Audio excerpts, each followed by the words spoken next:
म्हणजे ब्रह्मशक्तीनं लगे विभीषण मेला असता, इतर सुग्रीव मेला असता, पण शेषाचा अवतार असणारे लक्ष्मण आहेत ना, ते अजून जिवंत आहेत त्या ठिकाणी, म्हणजे मेले नाहीत आपले लक्ष्मण. शेषाचा अवतार आहे तो, कसा मला तो असं सुसैन वैद्यराज बोलू लागले. जरी दिसत आहे विकळ तरी पाठवे असे प्रबळ, दुखदुखीत नेत्र कमळ माळ दिसत आहे. विकळ अवस्था असली तरी लक्ष्मणाची तरी पाठवले असे प्रबळ. पाठवले म्हणजे जी जीवन स्त्री असते ना, जीवन स्त्री, जीवन जगण्याची ताकद असते माणसामध्ये, ते मजबूत आहे म्हणजे लक्ष्मणामध्ये. जीवन पाठवले असं प्रबळ आहे. म्हणजे शेषाचा अवतार एक आहे. अवतारी पुरुषाला ब्रह्मशक्ती काहीच करत नाही सूर्याचे किरण पडेपर्यंत. म्हणजे चांगले 12-24 तास वेळ आहे, 12 तास तरी कमीत कमी वेळ आहे. आपल्या लक्ष्मणाला प्राणहीन झालेला नाहीये, जिवंत आपला लक्ष्मण आहे असं वैद्यराज सुसेनाने तपासणी करून सांगितलेलं आहे. सर्वतासी बहनाई मी जाणत पाही, प्रतिज्ञा करीतो तुझे पायी भय नाही लक्ष्मण. सुसेन वैद्यराज यांना सगळी तपासणी केली आणि प्रतिज्ञा करीतो तुझे पायी, मी प्रतिज्ञा करून सांगतो रामचंद्र, आपल्या लक्ष्मणाला भीतीच नाही म्हणले. आपला लक्ष्मण मेला नाही, मरणार नाही, म्हणजे बराच म्हणजे उद्याचा सूर्य उगवेपर्यंत सूर्याचे किरण ज्यावेळेस ज्या ठिकाणी बाण लागलेला त्या रक्तावर जर पडले तर लक्ष्मण मरणार. तोपर्यंत आपला लक्ष्मण बराच वेळ म्हणजे आपल्याला बराच वेळ. तर अशा प्रकारे समाधान रामचंद्र प्रभूचं केलेलं आहे. मी जाणत असे वैदक प्रेत चिन्ह आवश्यक, सुमित्रा बहिणाई देख प्रतिज्ञा सुटंक. प्रतिज्ञा सुटंक हे माझी वैद्यराज म्हणजे डॉक्टर यांनी सांगितलं प्रतिज्ञा सुटंक. खरं सांगतो म्हणजे प्रतिज्ञापूर्वक.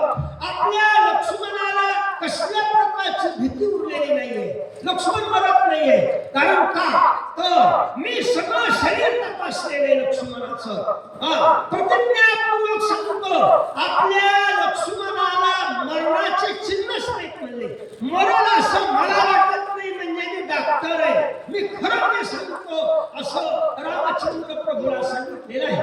शक्ती बेदरी हृदय संधी त्यासी उपाय कृपानिधी, एक वेळा मुनी दिव्य औषधी बंधू सुखी वाचली. मग रामचंद्र प्रभूला बनलेला सुसेन सांगू लागले, मग रामचंद्र याला उपाय आहे ना म्हणले, याला इंजेक्शन मिळतं ना म्हणले या रोगावर. पण त्या ज्या व्यक्तीला कुणी बी असू द्या मग त्या ठिकाणी ब्रह्मशक्ती जर त्या एखाद्या माणसाच्या छातीमध्ये जर घुसली तर त्याला धुनागिरी पर्वतावर औषधी मिळतात म्हणले. औषधी पहिला एकदा पर्वत आणला होता ब्रह्मपाशबंधनामध्ये. रामचंद्र प्रभू लक्ष्मणला बांधलं त्यावेळेला ब्रह्मपाशबंधनाची बाला टाकली इंद्रियला त्यावेळेला. दुर्नागिरी आणला वापस नेऊन ठेवला. आता एकदा बाणा लागतोय बा म्हणून दुर्नागिरी पर्वत. त्याच्यावर शल्य, विशल्य, स्वर्ण आणि संधिनी अशा 4 औषध आहेत म्हणले त्या पर्वतावर. आणि मग मारुतीरायाची प्रार्थना करावी आणि मारुतीराय पर्वत घेऊन येतील. आपला लक्ष्मण उठवतोय म्हणले, लक्ष्मण मिळाला नाही. मनसी औषधी येते कैसेन त्या उपयासी सांगेन, एक वेळा प्रार्थना वायुनंदन. म्हणजे एवढ्या लवकर विराज कसा होईल? दिवस निघायच्या आधी कोण जाईल एवढ्याला?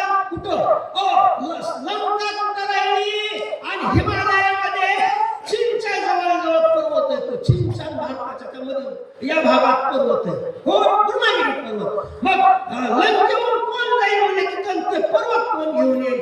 सुसेन वैद्यराज म्हणू लागले, मारुतीला एकदा प्रार्थना करा. मारुतीराय म्हणजे बलाची देवता मारुतीराय. त्यांना वाऱ्याच्या पुढे पळायचा वेळ आहे म्हणले, बरोबर. आणि सामर्थ्य पण मारुतीराय.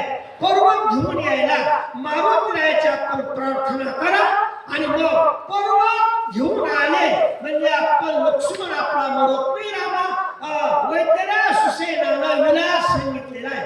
जेवणे सूर्योदय होत व औषधिया नावा पाहो उदेता कश्यपतनयो कारणयो साधे उदयाने कश्यपतनयो कश्यपाचा मुलगा म्हणजे सूर्यनारायण आहे. बरं का सूर्य जोपर्यंत उगवत नाही ना तोपर्यंत आपला वेळ आहे म्हणले. मारुतीला लगे वापस येतील. आपण लक्ष्मणला उठू म्हणले म्हणजे सूर्य उदय होण्याच्या पूर्वी आपलं काम फत्य होईल म्हणले. म्हणजे आपलं लक्ष्मण उठतोय तर याला सामर्थ्य जर असेल तर फक्त मारुतीमध्ये सामर्थ्य आहे. पर्वत आणणे नेऊन ठेवणे इतरांमध्ये ते सामर्थ्य नाही. मारुतीची प्रार्थना करा. उदेता गबस्ती औषधी प्राप्त नव्हती आणि अनिवार्य ब्रह्मशक्ती उर्मिळापती सुसैन वैद्यरा दूर लागले. दिवस निघाल्यावर औषध दिसत नाही तर दिवस निघाला औषधी सापडत नाही म्हणले. मग त्या सापडतात रात्रीच्या वेळेला चम चम चम चम असा उजेड पडतो म्हणले त्या औषधीचा. वैद्यरा सुसैन डॉक्टर सांगू लागले रामचंद्र प्रभूला म्हणून रात्र गेली पाहिजे, रात्रीचं परत आला पाहिजे आणि रात्रीच्या रात्री विला झाला पाहिजे म्हणले. दिवस निघायच्या आधी विला झाला पाहिजे असं मार्ग लक्ष्मणाला वाचवण्याचा मार्ग वैद्यरा सुसेनाने सांगितलेला आहे. कार्यासी समर्थे हनुमंतासी इतरांची गती कायशी लक्ष्मणासी वाचवावया. आणि रामचंद्र प्रभूला वैद्यरा सुसेन बोलतात फक्त दुर्गागिरी पर्वत आणायचा जर विचार केला तर सामर्थ्यवान फक्त मारुती म्हणले आपल्या सगळ्या सैन्यामध्ये. 18 पद्म बांधणार आहेत पण सामर्थ्य मारुतीरायामध्ये आहे. तर मारुतीरायाला म्हणायला तुम्ही मारुतीराय माझ्या बंधुराजाला वाचवण्यासाठी तुम्ही एकदा पर्वत घेऊन या. तुमची आज्ञा ते मोडणार नाही. जातील पर्वत आणतील मग आपला लक्ष्मण उठतोय असं मार्ग वैद्यरा सुसेनाने रामचंद्र प्रभूला सांगितले. तुके सांगणे श्रीरामासी सवेची सांगे हनुमंतासी आजी जो मित्र वाचवावयासी तोची होसी. रामाच्या जवळ उभे होते ना वैद्यरा सुसेनने बोलायला ते मारुती ऐकू लागले. सगळे सुग्रीव नर नील जागृत सगळे चौकून बसलेले बरोबर. मग तेवढ्यामध्ये सुसेन वैद्यराजाने रामाला मार्ग सांगितला. म्हणले मारुतीरायामध्ये सामर्थ्य आहे. मग तेवढं सांगितलं लगेच बाजूला मारुतीराय उभे होते. मग मारुतीरायाकडे तोंड केलं सुसेन वैद्यराजाने आणि सांगितले मारुतीराय फक्त रामचंद्र प्रभूचा बंधुराजा लक्ष्मणाला वाचवायचा असं तर फक्त सामर्थ्य तुमच्याकडे म्हणले. तुम्हीच फक्त तेवढं काम करू शकता. कारण दुर्गागिरी पर्वत जवळ नाही. तिथं जाणे औषधे आणणे विलाज करणे म्हणजे मेडिकल स्टोर राहिलं कुठे हिमालयामध्ये रोगी कुठे लंका नगरीमध्ये एवढ्या लांबचं जाणं येणं तुमच्याशिवाय शक्य नाही. म्हणले रामाला तेवढी मदत करा. लक्ष्मण वाचेल असं कार्य तुम्ही करा. जवळे बोलावणे वायुनंदन गोद सांगे सुशेना लक्ष्मण पडला स्वप्न्या त्यासे जीवदान द्यावे. लक्ष्मण पडला विसंज्ञ. लक्ष्मण विसंज्ञ अवस्थेमध्ये पडलेले त्याला जीवदान प्राप्त करण्यासाठी किंवा जीवमुक्त राहण्यासाठी जीवदान देण्यासाठी आणि रामाला सुख देण्यासाठी मारुतीराय तुम्हाला एवढं काम करावं लागतं बुवा. केवढं तुम्हाला आत्ताच्या आत्ता हिमालयामध्ये दुर्गागिरी पर्वत आणायला लागणार आहे. दुर्गागिरी पर्वत घेऊन यावं लागणार आहे आणि लक्ष्मणला उठवावं लागणार आहे म्हणजे रामाला सुख प्राप्त होणार आहे. वाचविलिया लक्ष्मण रामासी सुख समाधान सुख सुग्रीवांगदान सुख संपन्न सगळ्यांना सुख प्राप्त होणार आहे नाही तर सगळे दुःखामध्ये पडणार आहे म्हणले. लक्ष्मण गेल्यावर राम वाचत नाही, राम गेल्यावर सुग्रीव वाचत नाही, सुग्रीव गेल्यावर वानर वाचत नाही म्हणले. अशी बाबत होते. मग रामाला वाचवायचं असेल तर सगळ्याला सुखी लक्ष्मण वाचवावं लागलं म्हणले. मग लक्ष्मण वाचवायचं असेल तर पर्वत आणावं लागतं, औषधी आणावं लागतात म्हणजे मेडिकल आणावं लागतं. मग मेडिकल जवळ नाही म्हणले आणि ते तुमच्याशिवाय शक्य नाही म्हणजे मारुती रायाला सुसेन वैद्यराज म्हणू लागले, तुम्ही गेल्याशिवाय काम होत नाही, रामाला सुख प्राप्त होत नाही, अशा प्रकारे विनंती केली आहे. ओ श्रीरामाचा निजभक्त तुझ सभाय श्री रघुनाथ, श्रीराम प्रेमे सदा डुलत राम स्मृत सर्वदा. राम स्मरोत सर्वदा. तुम्ही म्हणजे रामचंद्र प्रभूंचे निस्सीमाशी भक्त आहेत. म्हणजे राम स्मरत सर्वदा, राम राम राम राम भजन करणारे. आता भरत म्हणणाऱ्याचे तू तव भजन भक्तीचे केवळ हृदय श्रीरामाचे आणि सभाया धनरसाचे निश्चयाचे राम भजन. म्हणजे असं निश्चयाचं भजन करणारे मारुतीला तुम्ही आहे. म्हणजे तुमच्यामध्ये रामाच्या योगानं सामर्थ्य तुमच्यामध्ये आहे, म्हणून तुम्ही जा रामाला सुखी करा. तुझे सर्वावती समसमान कन्नता रामानुसंधान, दृश्य दृष्टानि दर्शन रामचिद्घन जगसी. दृश्य दृष्टा आणि दर्शन राम चिद्घन शिविषी. चिद्घन म्हणजे सद्घन, चिद्घन आणि आनंदघन असा परमात्मा रामचंद्राला तुम्ही या ठिकाणी पाहणारे आहात.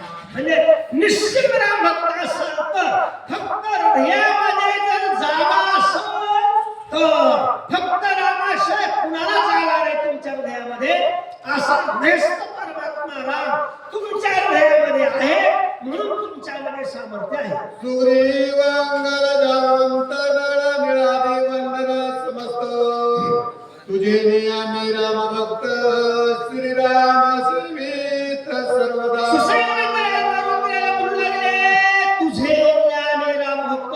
आणि खरं ना, पहिल्यांदा रामाला कोण भेटला? राम लक्ष्मणाला मारुतीला भेटले आणि नंतर सुग्रीवाबरोबर मैत्री झाली. मग सुग्रीवाबरोबर मैत्री झाल्यामुळं नळी जावंत इतर मग सगळे रामाचे सेवक बनले. राम राम राम राम भजन करायला शिकला म्हणले. आता यामध्ये सुसैन वैद्यराज म्हणू लागले, तुझे ज्ञाने राम भक्त किंवा राम कोण आहे हे कळायला जर सुरुवात केली असेल तर मारुती तुझ्यामुळे. तू आम्हाला राम भजन कसं करायचं ते शिकवलं बरं का. तू सगळ्याचा आमचा गुरु आहेस असं म्हणू लागले. तुझे नियमा श्रीराम भेटी, तुझे नियमा श्रीरामी गोष्टी, तुझे निराम देखिला दृष्टी धन्य सृष्टी. तुझे धन्य सृष्टी तुझे नियामी, तुझे नियामी, तुझ्यामुळे आम्ही धन्य झालो या सृष्टीमध्ये. अरे राम बघायला मिळाला आम्हाला तुझ्यामुळं. राम राम राम राम भजन करायला मिळालं तुझ्यामुळं मारुतीराय. तू जर हे नसतं केलं तर आम्हाला राम आला गेला काय करायला असतं. तुझ्यामुळं आम्ही राम भजन करायला, रामाची सेवा घडायली आहे. अशा प्रकारचं तुझे आमच्या सगळ्यावर तुझे उपकार आहे. तुझे निवानर वरचर झाले श्रीराम सेवेचे किंकर, तुझे निभव समुद्र दुस्तर झाला समग्र कोरडा. तुझे निभव समुद्र दुस्तर, दुस्तर म्हणजे अवघड झाला, सवगड म्हणजे स्वतः तुझ्यामुळे झाला मारुतीराय. मोक्ष प्राप्ती करायची असेल तर रामदर्शनाने मोक्ष प्राप्ती होते. सुसैन वैद्यराज म्हणू लागले, तुझ्यामुळे आम्ही धन्य झाला. म्हणजे जन्ममरणाच्या फेऱ्यातून बाहेर निघाला. आता नंतर या ठिकाणी शरभंग ऋषी एक वेळा देव लोकाला म्हणू लागले. शरभंग ऋषी आपण नंतर ऐकणार आहे. शरभंग सांगे देवा प्रती ब्रह्मसदने पुनरावृत्ती. काय म्हणाले शरभंग ऋषी? काय म्हणाले? देवांनो, ब्रह्म लोकाला जरी गेलं तरी पुन्हा जन्माला यावं लागते. बघा, शरभंग सांगे देवा प्रती ब्रह्मसदने पुनरावृत्ती, श्रीराम दर्शने अक्षय प्राप्ती. तुम्ही ब्रह्मया प्रती कुसोबा. बरोबर, तुम्ही ब्रह्मदेवाला जाऊन विचारा म्हणले काय ब्रह्मसदनाला गेल्यावर पुन्हा जन्माला यावं लागते का? ब्रह्मदेव म्हणणार हो. मग राम दर्शने अक्षय प्राप्ती, रामचंद्र प्रभूच्या दर्शनानं अक्षय प्राप्ती होते असं स्वतः ब्रह्मदेव सांगतात. आणि हुसेन वैद्यला तेच म्हणू लागले, तुझ्यामुळं राम दर्शन झालं, ज्यामुळं आम्हाला मोक्ष प्राप्ती कायम झाली. जन्म मरणाचे आवर्ती उडत होतो मारुती, ते त्वा लावणी श्रीराम भक्ती वानर पंक्ती उद्धरल्या. जंगलात खाणारे, जंगलात फिरणारे, मोकळ्या टवाळ्या करणारे आणि तुझ्यामुळं आम्हाला रामचंद्र प्रभूची भेट झाली आणि मोकार फिरण्यापेक्षा राम भजन करायला.